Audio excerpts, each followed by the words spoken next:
Hey guys, it's Miss Wiesner, and this is your answer quiz or answer key to your quiz.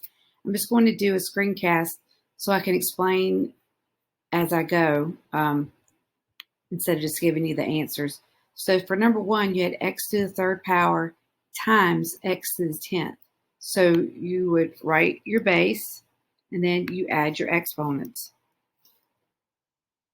Okay, that's all you have to do. Number two, it's division. So there's a y as my base. Then I subtract my exponents. 8 minus 5 is 3. Now, well, I'll get to that in a second. Number 3, several of you missed this one. Forgot there was an exponent with the a. So that's a to the fourth power, which is a times itself 4 times. And then you got to multiply it times itself one more time. So it's a to the fifth. This one is 8. And remember, you have 15 eighths in the numerator and 13 eighths in the denominator. So you're just going to subtract 15 minus 13, and you get 2. Now, number 5, a lot of you got 6m. The m part's right, yeah, but it's the 2 and the 4. You don't add the 2 together. You only add exponents, not the 2 is a regular number, and the 4 is a regular number. And remember, it's multiplication. So it's 2m to the 6th times 4m to the 3rd. And if I could, I'm not going to, I could switch this around because the commutative property would work here. I could say 2 times 4 times m to the 6th times m to the 3rd. So when you don't see an operation, know it's multiplication. So 2 times 4 is 8. And m is also part of my base, so I got to put that there. And then because the exponents really only go with the m, not with the 8. So 6 plus 3 is 9. Now this one is division, and there's a little more going on here. Still, my exponents are they're only stuck to the variables, all right? So I know that there's going to be a k in my answer. But you also have to do 24 divided by 4, which is 6, and then k. And then since you have division, it's 7 minus 3, which is 4. Now this one, how do you know when you're supposed to add exponents or multiply exponents? Well, the parentheses are a big hint here. Because you have 4 outside the parentheses, you have to multiply it by everything inside the parentheses. And here I only have one thing or one power inside my parentheses. So it's h to the 5th 4 times. So you would write out h times itself 5 times, and then you would have to do that 4 times total. So that's why it's h to the arrows popping backwards, 4 times 5, which is 20.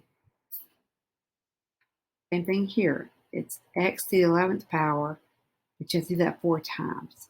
So instead of writing out x 11 times and then doing that 4 times all together, just take your outside exponent and multiply it times the inside exponent. 44.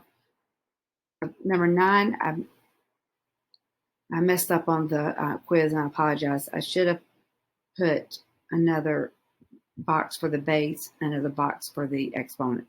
A lot of you caught on to that, so very good for you, because I was impressed with how many of you caught that. Now, this is power of a product. So number 9 and 10 are different from 7 and 8 because they have something else in there.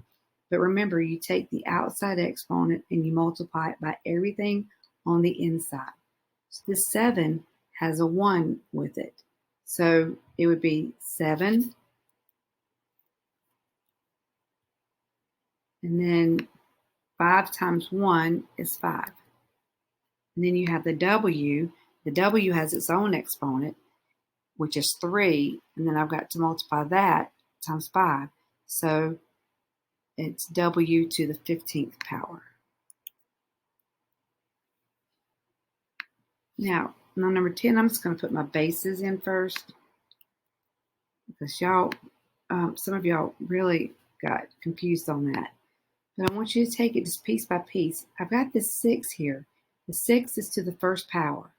So you do 3 times 1, which is 3. And then the A is to the second power. But I have this 3 out here. So I have to do 3 times 2, and that becomes 6. And then my last variable is B. So I had B to the 6th power. But remember, this outside exponent gets multiplied by all of the exponents on the inside, even those that you don't see. So that's 18. I hope that you did a pretty good job on the quiz. Remember, you got to take this in order from the first 2 laws to the second 2 laws, which we've now had a quiz on 4 laws, and then we're going to have 3 more laws that we're going to do. So you need to take these in order so that, because they increase in difficulty as we go along.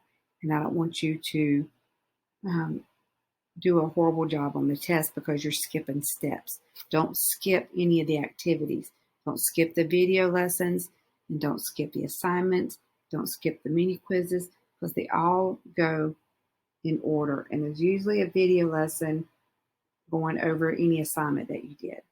Okay, so have a good rest of your weekend.